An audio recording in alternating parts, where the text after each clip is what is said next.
Dans le cadre du bien-être et dans la respiration qui a à faire avec la récupération, on peut effectivement citer l'intérêt premier qui est l'induction d'une réponse de calme, de système parasympathique. Et donc aujourd'hui, sur ce qu'on va discuter, et notamment c'est important de parler de la respiration et pourquoi on applique telle méthode. Donc on a parlé dans le sport extrême du besoin de gérer un stress, que ce soit une grosse vague ou que ce soit une performance dans une autre catégorie de sport. Le besoin va être justement de régler à travers sa propre volonté un stress qui survient. Et les protocoles respiratoires qui s'appellent recovery, passe-moi le terme en anglais, donc de récupération, en vrai, peuvent être vraiment utilisables pour nous aider dans ces situations et nous induire mécaniquement, entre guillemets, un état parasympathique de calme.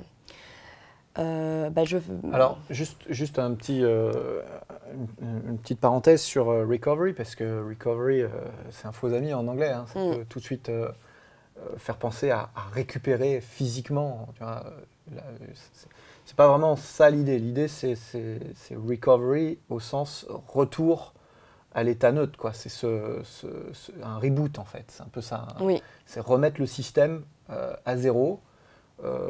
Pour reprendre le contrôle, quoi. C'est plus une reprise de contrôle qu'une récupération. C'est juste pour préciser que recovery peut renvoyer à d'autres techniques de respiration qui vont être là pour optimiser la récupération après un effort à forte acidose ou avec, voilà, qui sont encore d'autres systèmes. On peut aussi nommer la récupération suite à une simple journée de travail. Hein. Ouais. Moi, c'est que je retrouve qui a le plus de succès parmi mes coachings, ce sont les respirations on va dire récupération, mais tard, le soir, près dodo.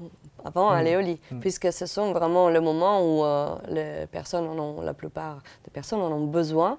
Et donc voilà, sur un petit point donc, pour nous qui sommes du métier, un point anat physio, donc on a affaire donc, avec des changements du point de vue mécanique, mais qui induisent des changements au niveau physiologique. Donc les coachs, bien sûr, doivent savoir que l'action mécanique de modification d'un temps ou d'un volume respiratoire va induire une réponse au niveau du système nerveux, au niveau de l'échange gazeux cellulaire.